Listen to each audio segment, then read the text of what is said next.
Yeah, so thanks for being here today. It was a difficult couple of days, difficult decision. Um, Coach Brown's a tremendous, tremendous colleague in many, many ways, everything that you would want from a leader. Did a great job helping build the infrastructure of this program, a tremendous job um, just making sure that we're enriching the lives of young people, that they're being academically successful. When you look at the fifth quarter program, the Chambers Climbers program, those are things that he led the development of, not administratively we led. We've tried to support, but those are things that he led. So I got so much respect for him. The class integrity he showed. If I was to script out how you'd want a couple of hard days to go, I couldn't have scripted him to be any better in any class here than he's been. So I've got a chance to talk to him several times. I missed a St. Francis basketball game last night because I was busy, but I think he was there. My wife sat near he and Brooke and had a chance to visit with them. So just want to say on behalf of everybody here that thank you to him, and we're very appreciative. And then I want to thank Chad Scott. Those of you who've had a chance to be around Coach Scott, he has an infectious enthusiasm about him, and so I think he's particularly suited for this role when you got young people that are going, have a tough thing that happens to them, and then they have to rebound and get ready for a bowl game, and so he very quickly has rallied those guys, and the staff's been tremendous. So just from what the last couple of days looked like, got back Saturday, spent some time kind of thinking, getting some rest, met with Coach on Sunday a little after lunch, and we started to kind of walk through where we were and how we were going to move forward. He let the team know and his staff know that afternoon. Obviously, the announcement went out.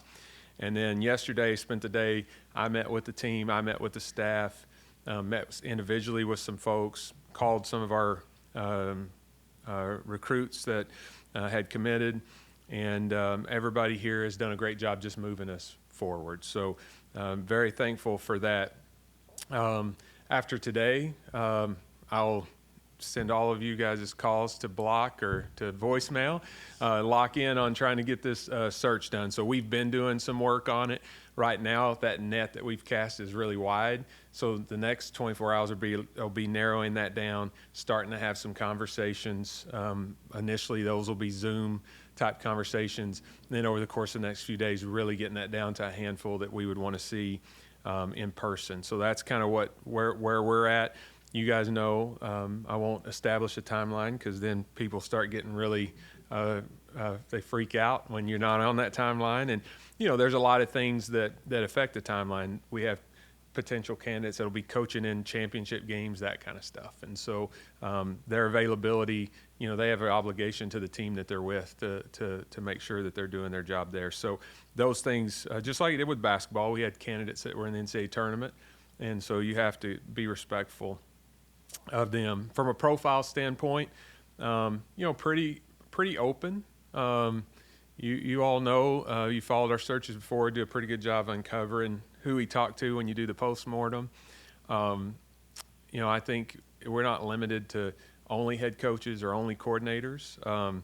We want a proven leader, somebody who can understand and embrace West Virginia, somebody that understands roster construction in this modern and changing world of college athletics. From a revenue share perspective, we do expect to be at or near the full participation in rev share. So once we determine that football number, there's a substantial amount of rev share, and that's a big part of the job now. It wasn't a few years ago, but understanding how to use what is in essence kind of a salary cap is a really important part of what you want. But then it is important that we have a leader and not just a coach, somebody who's going to make sure academics and life enrichment is still important. Those are things that Coach Brown did an unbelievable job doing, and we want to continue. Someone with integrity, I feel like that's a non-negotiable. And so with that, I'll stop my opening remarks and answer any questions you have. Great. So Wren, I know with the hiring in basketball, you've done some analytic works and things that were important to you, maybe style of play as much as anything. I don't know if it all equates to football, but have you looked at some of those things, and what is important to you in whoever it ultimately is? Yeah, I think, there's several analytics programs that'll tell you offensive efficiency, defensive efficiency, and special teams efficiency as well. And so I think when you're looking at head coaches, you want to look at, where their teams are now in all three of those categories, where they've been. So if they've lost coordinators, have they been able to backfill and replace them with equally capable and talented people? Maybe even go back into when they were a coordinator, if they were a coordinator, and what they've done. When you're looking at people who are coordinators now, kind of the same thing. Like if they've been at multiple stops, has there been a clear progression each step of the way? Obviously, that interview process is a little different for them because maybe they've been focused on one side of the ball. So you're going to want to know philosophically what they envision and maybe even get into potential candidates they may have. But yeah, I think for me, data and analytics are very important. They're not the only thing that's important, but I do think it's a way to make sure you're not getting into making decisions just based off emotions. Feel is a part of this process, but so is the data. Yeah, Wren, when did you make the decision on Neil? Saturday night into Sunday. I know that there are people that say, well, you had to know before then, or you had to. No, I think it's important that you keep your mind open and let every data point arrive. And so for me, I'm not somebody who's built to walk into a locker room with people and be fake or phony and know that I've arrived at a conclusion and not giving them a chance to get every data point in. So you're evaluating every day, but you're considering all of those data points. So really, it was when I got back and had some time overnight Saturday and into Sunday to really look holistically at where we were at with our program and what I thought put us in the best position moving forward. To kind of follow up on Cody's question, because there's been speculation all year, but did the impact of the result on Saturday's game in Lubbock play into that at all, even though you're evaluating things after that point?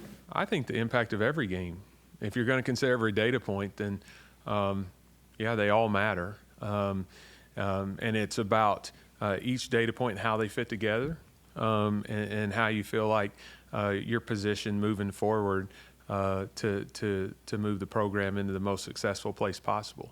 And the way that college athletics is now, your path to success and is to get into the CFP, and your path to do that is to compete within your league. And so I think all of those league games matter for that reason. Wren, when you were hiring the basketball coach, you said head coaching experience obviously was important. How important is it this time around, and also how much is Power 5, Power 4 experience?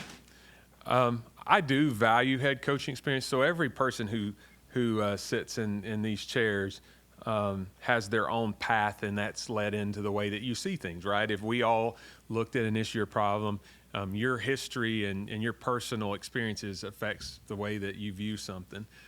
So I was a head coach for a short period of time in basketball, and I know the transition that I had to make when I was in that chair, and I know how much I grew in that year and the things I was ready for and the things that I wasn't.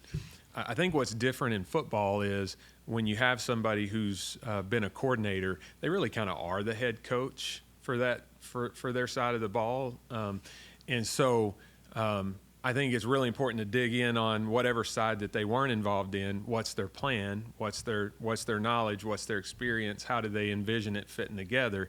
But I think head coaching experience, if there's a tie, that's important.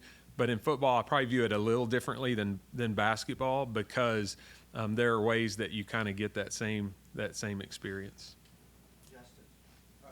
Mr. Baker, two questions. Number one, was there ever any discussion or thought of letting him coach the bowl game, or maybe that wouldn't have been fair to him, or just something along those lines? Yeah, it didn't come up. I think I would have been open to it, but it just once you're at the end like this, it probably is more emotionally draining on everybody to do that than not do that. And I did ask him for his opinion on interim leadership, and he thought Coach Scott would be great. And then we kind of have Mike Joseph. So we told Coach Scott, focus on the football stuff. We want to simplify this. Mike Joseph, who's been here a long time, very highly regarded and respected. We've got him kind of on the non-football stuff. So not only I got text from him as I was walking in, he letting me know who was here today for weights and how things are going academically and those kind of things. And so we've asked Mike to kind of, have that holistic view, and Coach Scott to focus on the football view. Sort of unrelated, ever since you kind of brought out the spreadsheets when Coach DeVries was, I'm kind of fascinated with the spreadsheets, to be honest with you. My staff's not near as fascinated with it. They get tired of looking at it. I guess what my question is you can obviously learn a lot on those spreadsheets. I mean, obviously. There's probably some intangibles that you can't find on a spreadsheet. How do you handle that kind of? Yeah. Being in this for 20 years now, know a lot of people, know a lot of coaches, know a lot of administrators. So generally, I can get to somebody who's worked with somebody or knows them, get different viewpoints. And as we narrow this down right now, right, like without giving an exact number, there's a large number that's in consideration. So talking to 3 or 4 people about each of those would be counterproductive to getting this across the finish line as quickly as we can. But once we narrow that down some, I'll want to talk to people that's worked for this candidate, people who the candidates worked for, people who's coached against them, people, just all those different viewpoints. I think with Coach DeVries, I even found somebody I knew that had played for him, and so those are all, viewpoints that you want. It's a big decision. It's important for the university, and here it's important, I think, for the health and well-being financially and morale-wise and other of the state. And so I recognize the magnitude of it, and so you want to make sure that you did not leave a stone unturned when you get to that point. Out of curiosity, how many phone calls will you make over this process? Oh, man, a lot. I mean, it would be way into the dozens, probably, hundreds by the time we're done that I make and take, right? Like, and right now you return one call and there's 5 more messages waiting. So you have to get to, I'm big on always trying to reply to everything, but I've learned in these searches, you just have to, a lot of them just hold off until we, and return them afterwards. Let's go with John. Other job openings, I guess, power conference, the signing day, the transfer portal window.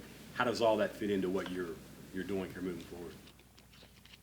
Yeah, it's fascinating, right? And it was a big concern of mine going into this. We had signing day on Wednesday. Portal opens, I believe, on the 9th. You got a bowl game, and we're hoping we can play in an earlier bowl game because I think our kids are pretty excited to stay together and play in a bowl game. But obviously, if it's a late game, that portal becomes a bigger factor. It's open for 20 days or so. Now, once you're in. But if you can play a game before that thing closes, you got a better chance to have better participation at the bowl game. But that's all a factor. But you just finally, John, get to a place where you realize, like, hey, I can't control any of those factors. And what's important here is that I put us in the best window we can to make a decision. The other jobs that open, I knew if you would have asked me a month ago and said, what are the jobs that could open? All of them except for maybe UCF, I knew could open. And so, but again, you guys, I think I said this in the basketball search. I have a job to do to make sure all of the puzzle pieces are on the table for whoever we hire, and then that we hire the best person to assemble those puzzle pieces. That universe of candidates is not one of one, right? And so somebody else's timeline or their process or what they're doing ultimately is not going to affect the way I'm very comfortable that we have a good process. I can't guarantee the outcome of every process. Like I told President Gee, he said, we've been really pleased with your hires here so far. And I said, well, if I could guarantee they were all going to be a success, you couldn't afford me. I'd be charging about $500,000 a pop to go work a week, and I'd have more business than I could handle. So they're all their own journey, but I think we have developed a process that I feel really good about where it leads us to, and so we're going to stick with our process. We have quite a few people on the list. I'll call on you in order that they come in. Kevin Kinder. Current assistants whose contracts extend past the end of this month or next month, what is their status? Will they all be bought out, depart also? And also, have you received any indication of which one of those may or may not stay for bowl games? So far, what I told everybody is that, one, we're going to treat people the way we'd want to be treated, with class, and we're not going to just throw anybody out all of a sudden. There's different kinds of contracts and different links on those contracts, and so we want to make it as my ask of our staff was, do what's right for our program and our kids, as long as you're an employee here, and I'll do what's right by you. And I was very honest about that, and they've all been very, very honest about that. I mean, I think we're going to have a good signing day tomorrow, and that took a bunch of people reaching out to kids and their families, assuring them that this program's in a good place and that, that we're all working together. In terms of beyond the bowl game, and then, like, we have some really talented people here. They may be getting chances to interview or take jobs, and I just ask them, as long as you're employed by us, you come in and do the best job by WVU and our kids every day and keep us updated on other opportunities. I get it.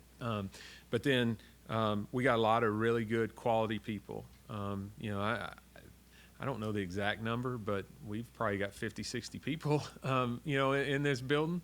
And so when a new coach is identified, if they want to keep a lot of those people, I think that's great. Some of them, they don't report up through football, like our sports medicine people, right? Like for reasons of protecting health and safety of student athletes, those positions aren't beholden to who your coach is. And so, some of those people doesn't affect as directly.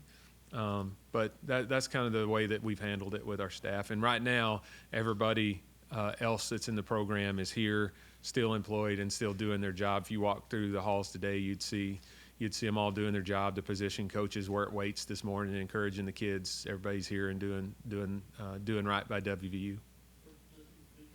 The assistants that have contracts that stretch a year or further right now will be terminated right now. You're going to let this process play out first. That's right. That's right.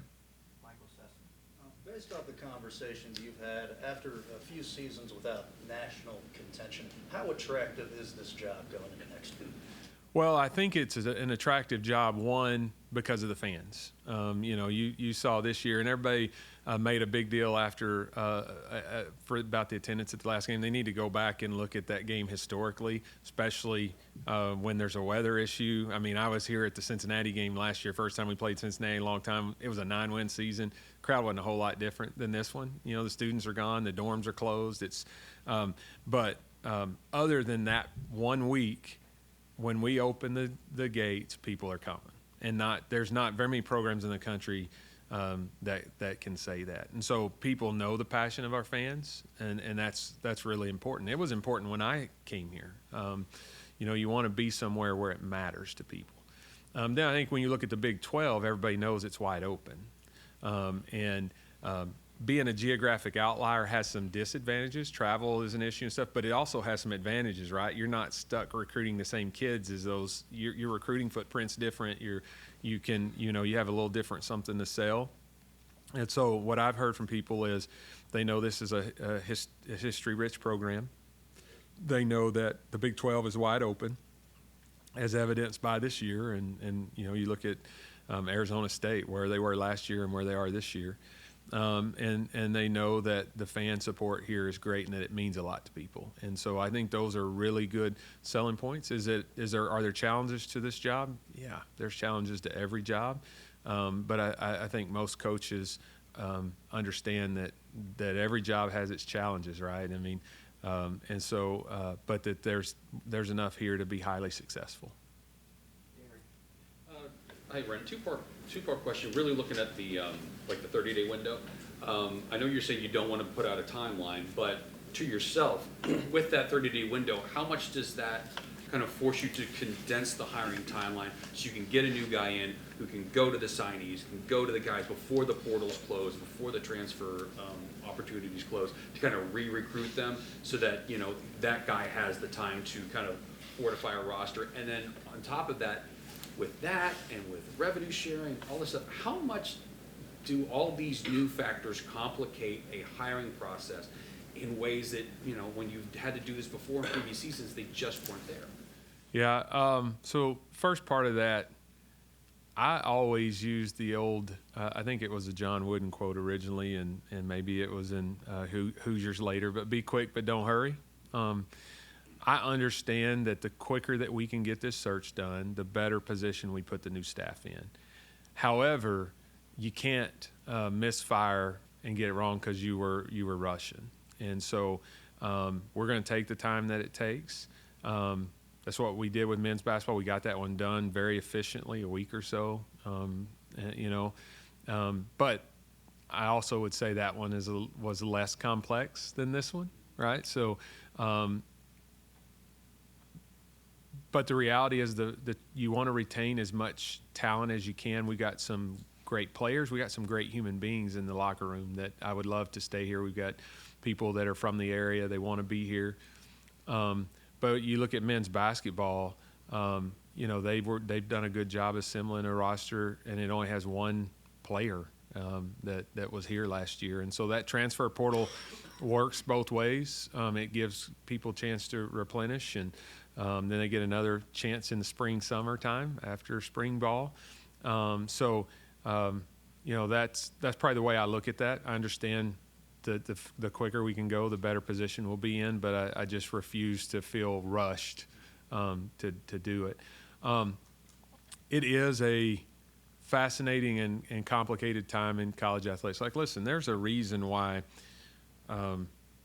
Jay Wright, Tony Bennett, Mike Krzyzewski, even Bob Stoops a handful of years, like people, as this has changed, it's different. Right, Coach Saban. When he was here, he and I talked about it. I don't think he was ready to be done coaching, but he wasn't ready to face everything that was going to change in the new world. And so I think those do complicate the search. And from my perspective, you can't just get somebody that only knows schematics in football anymore. Like, understanding capology is important. Like, that's a big part of this job, and having a plan for how you're going to staff those talent evaluators, how you're going to staff the economic folks, you know, that are helping you make decisions on how much to spend on a position group and how much to spend on a player in that position group, because of all of those numbers are connected. You know, that's not something that I'm an expert in. All of it will roll up to me, because you're going to have each sport will kind of have a number, but then you have that $20.5 million cap. So you're having to make sure that everybody's numbers are rolling up correctly to ensure that the cap's not over. Yeah, it complicates it, but you know, that exists for everybody at every school, and so it's something to work through. Bob Hertzel. You brought up, The legendary Bob Hertzel. yes, very legendary in his own mind. You brought up the fan base situation and you know, how it affects positively. Did it have any effect, however, the apathy that seemed to come up, the social media, the badge on the head, the billboards, did that have any effect on your decision to end this early? No.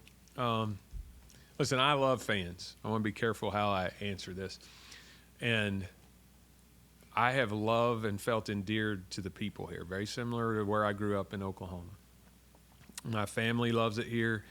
But, I mean, you know, fans are not necessarily rational, reasonable people, right? So, and that's what makes them, you know, that's what makes sports unbelievable. Like, you can work an 8 to 5 Monday through Friday job, even if you're a preacher, and you can come and act a fool and at games, tell the referees how terrible they are and that they're blind, and, you know, all of that stuff. And so I listen, I want the fans to be happy after every game, but you can't run an athletic department by fan sentiment on any particular day. After a big game, you'd get everybody to raise an extension. After a bad loss, you'd fire everybody. You'd be so far into the red financially that I do a good job of blocking that stuff out. I have a quote on my wall at home that says both praise and criticism are poison pills. And so when times are good, I try not to overreact. I mean, there are times when times are good that I get emails saying, back the Brinks truck up, don't ever lose this coach, whatever you have to do, and then you lose and same person wants you to fire the same coach. And so those things you have to set that aside. I think as an AD, you let fans be fans. And then you try to make sure that you're making decisions based on data, facts, a thorough thought process, and stay away from the emotion of it. And what was the most frustrating thing about this season? I mean, because you came in, with the football team with very high hopes, and it went astray. Yeah, I think Coach Brown and I would both say it was just every time we felt like there was a chance to get some momentum, we just couldn't, we couldn't get there. So, we didn't play as well as we thought we could and should in that opener against Penn State. Now, Penn State's very talented, right? And they're going to be in the playoffs. They might win a national championship. Who knows? But I think we didn't play as well as we would like. That Pitt loss, certainly that hurt. And then when you have opportunities to get it back, a couple big opportunities here at home, weren't able to seize those. And so I think really, those were hard because when you had chances to kind of get yourself back to some momentum and get back in the race for the conference championship, you couldn't. And that was something that, put everything else aside, staying in the race for the conference championship. And, after every loss, there's people that want to know, like, are you going to do something in the middle of the season so that we can clear this up for all future discussion? Unless there's something illegal, immoral, or unethical happening, I will never do anything during the season. It doesn't do anything positive for your program. All it does is negative. And so for anybody that might want to ask me that in the future, I'll just answer it for a permanent reason. That you will never see me do that. I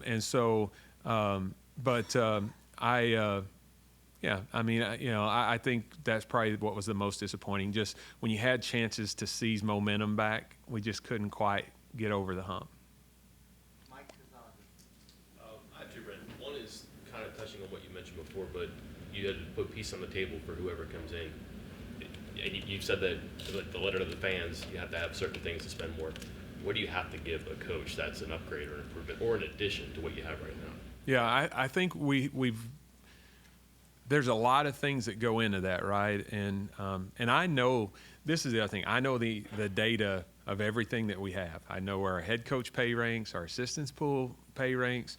I know where our budget ranks, our travel budget ranks. I know how we travel relative to everybody else. Like, I have all of that in kind of another competitive excellence spreadsheet. And I have it for every sport. I know where we are in those areas in every sport. And so if you look at where we're at, we're kind of in that 10, 11, 12 range in most of those categories, all right? But our expectation as a fan base, and I'm not saying this isn't fair, is to be in that top third of the league. And so I think if your funding is in the bottom third, your expectations are in the top third, that becomes really tough. And so one of the things that we're making sure that we do, particularly when it comes to rev share, is that we're going to be in that top third. Because all of those things are important, but rev share has moved to the top of the list by far in terms of most importance if you want to consistently be competitive and to be able to retain those rosters. And so, when we transitioned out of the Big East into the Big 12, the Big 12 historically had all those Texas institutions in it, and historically those Texas institutions have money and they fund things really well. So what happens is everybody that was in that league then is fighting from a resource perspective to keep up with those Texas schools who we know, if you've ever been to Texas and been in Buc-ee's, you know the mentality of Texans. And so I think for us, we've been playing catch up that whole time, right? But unfortunately, they're not sitting there waiting on us to catch up. Everybody else is growing. So those of you that travel to some other venues, like I keep talking about how we have to build more suites and club seats. We have the lowest number of premium seats in the Big 12. And those premium seats, it isn't just so you have something shiny and new. There's big dollars that come in with those. And so I think after the first of the year, you'll see us roll out definitively some renovation plans and start to raise money very seriously trying to fix that.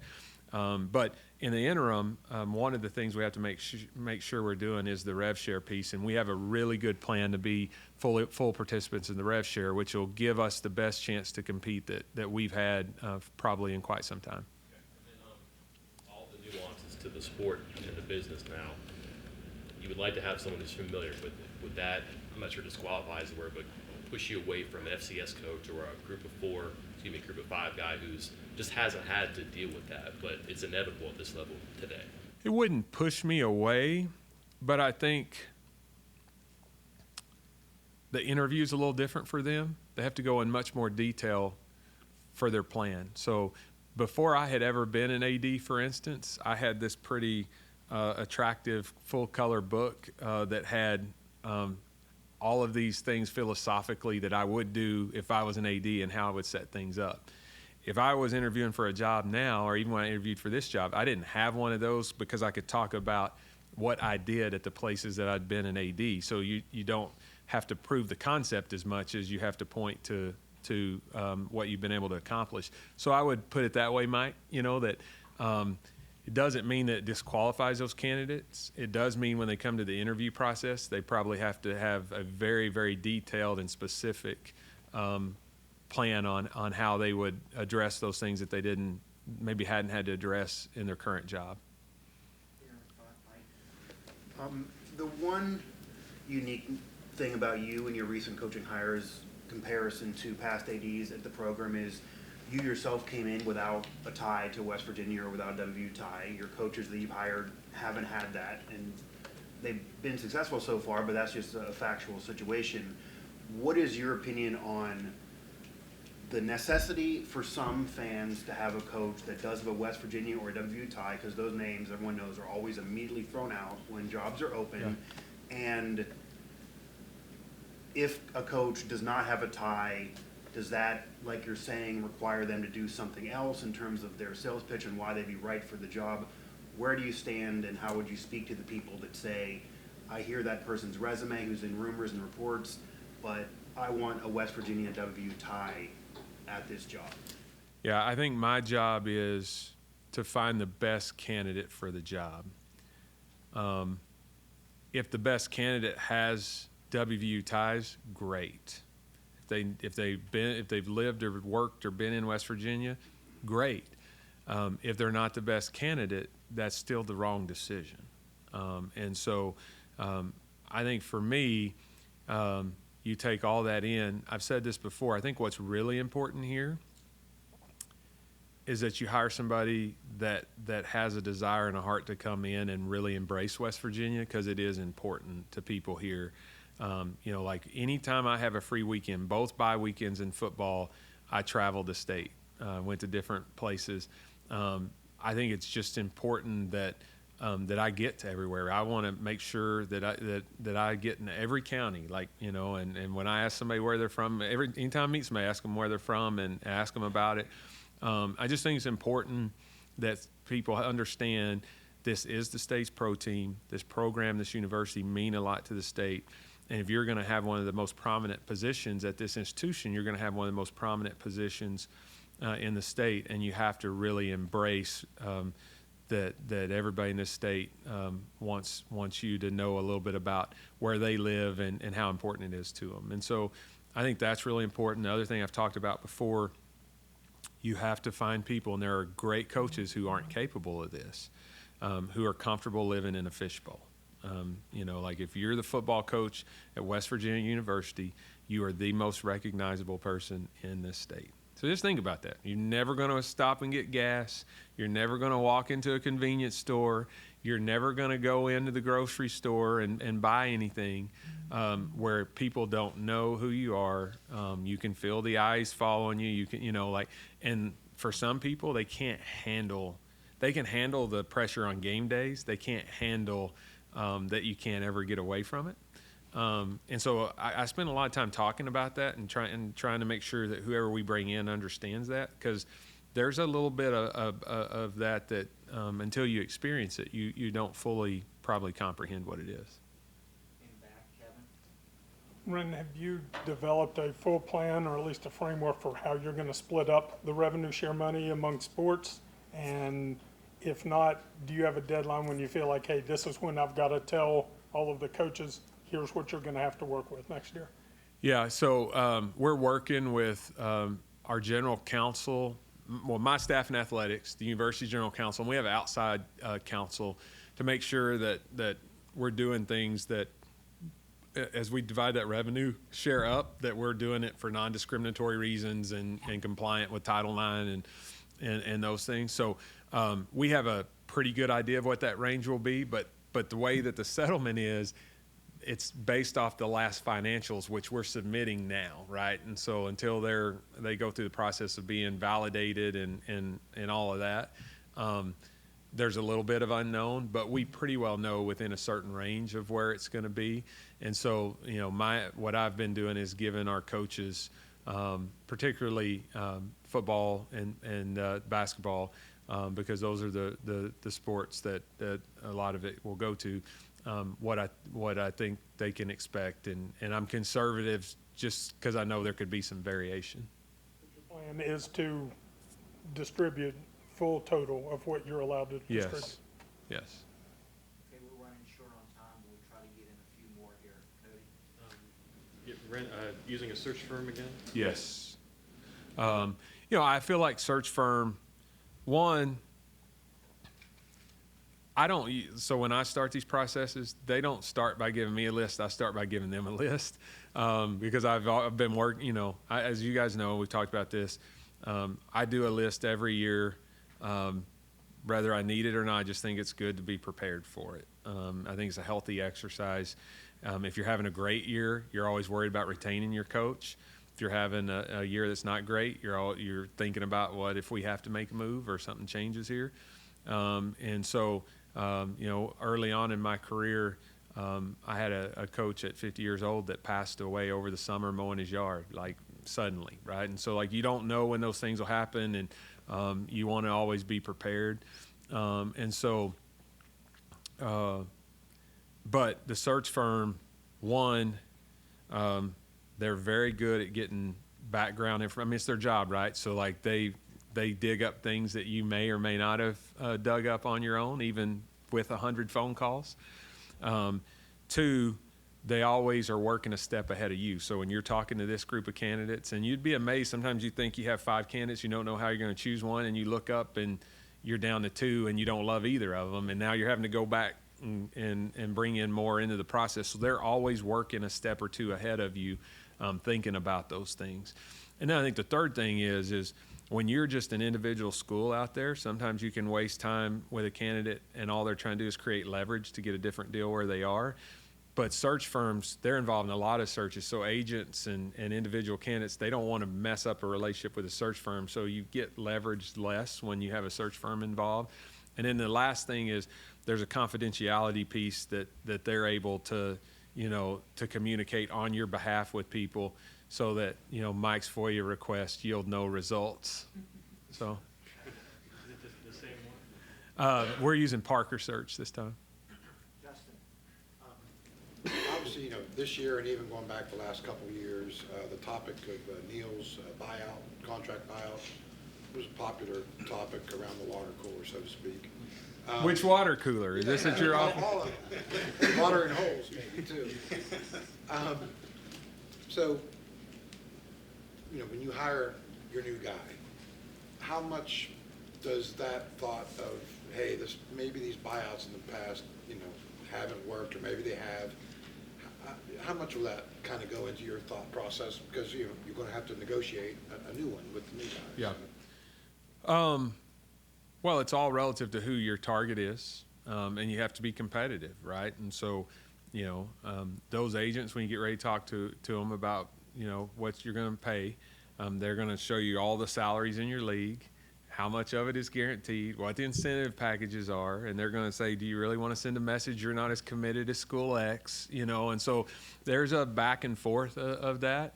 I think we've done a really good job here when we've hired people of being fair and understanding what their perspective is, what the institution's perspective is.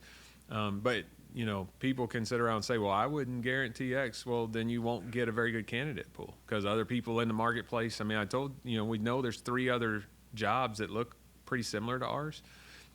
So if you want to wait until they're done and take what's left, I guess you could have that strategy. But I think, you want but the other thing it does is if you bring somebody in, they have a lot of success, it puts you so far behind in the next deal, right? And then they remember that, and so it's just a little bit of trust, a little bit of trying to do the right thing, a little bit of where, what the market is dictating. I know that people feel different ways about the extension we gave Neil. I thought it was a very fair deal. He won 9 games. We had a good year. We had a lot of young people coming back. It didn't change the total amount owed to him very much, and it distributed it differently. Because we went from 100% guarantee to 75%, it reduced this year's commitment by $1 million. And what people don't understand, it's not the big number that you're that worried about. It's how you're paying that out. And so, his is going out over 4 fiscal years because we changed fiscal years in July. So, you spread that out a little bit, and there was some methodology to that. Cash today is worth more than cash 4 years from now, right? And so by pushing that out some, I thought where we arrived last year was very fair to all parties involved, and I defend that decision.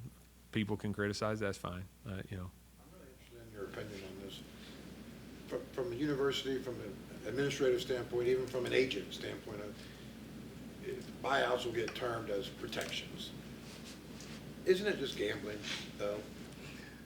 In reality, a school's betting, oh, this is going to be a great coach, we'll never have to pay that money. Well, there are no surefire things in athletics, right? Look at Florida State's season last year and this year.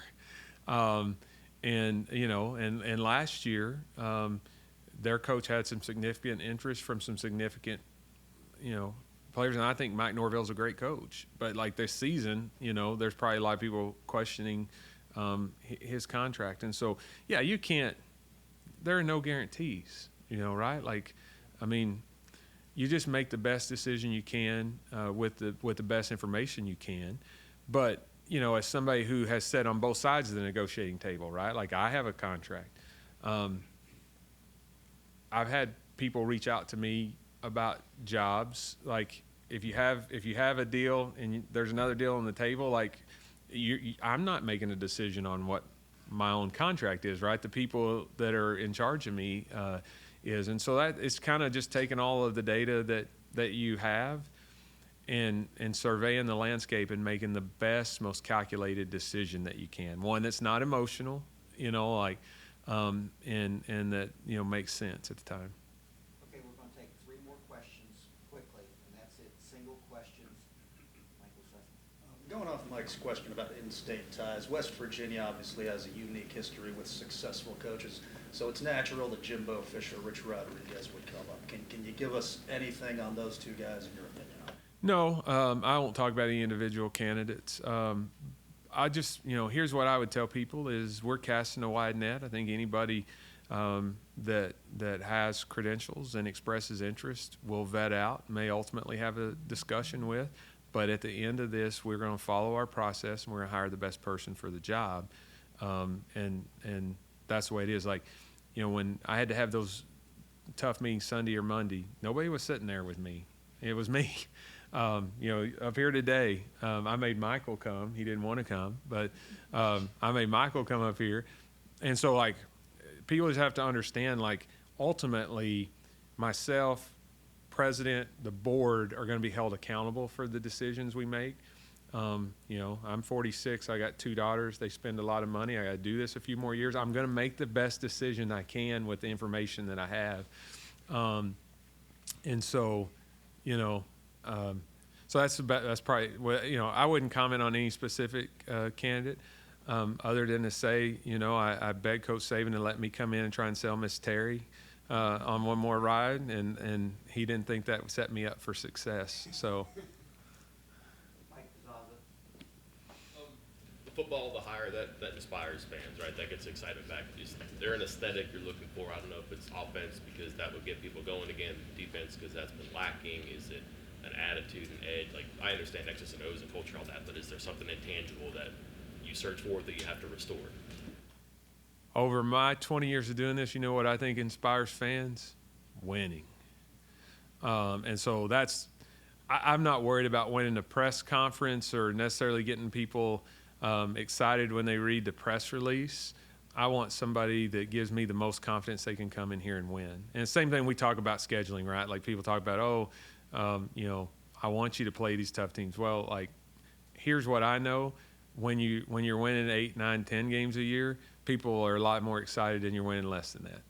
And so I'd rather be winning and people excited and maybe criticizing we should have played a tougher schedule than to play a really tough schedule. Like, if you look in the Big 12 right now and you look at everybody's rankings, there is a direct correlation to their strength of schedule and where they are right now. And so that's a fact. Like, I know the numbers. I know everybody's strength of schedule and every metric that's available, and I can project out what our record would be with all the different strength of schedules, right? And so I think, Mike, rather than saying, hey, I want somebody who's known for shutdown defense, somebody who's known for off-the-charts charisma, somebody who's known for scoring a bunch of points and exciting, innovative offense, I want somebody who can sit with with me and our search committee and convince us that they can build a program that can win and sustain winning. Last question, and you can close it up, Wren. So you mentioned a lot of calls that you're going to make. How many calls to boosters, alums, the Nick Sabans, Pat McAfee's of the world? Do you have conversations with them, or you tune that out? Yeah, I think you always want to make sure that you're talking to people who are knowledgeable and who have a lot of love for the program. Now, there comes a point where you have to shut that down because if you're taking all those calls, one, eventually it's going to turn to what candidates are you focused on, and like that just leaks, and then those people get freaked out. Other people in the market know that who you're talking to, and then maybe they jump on somebody trying to get ahead of you, and so it's just best to shut all that out.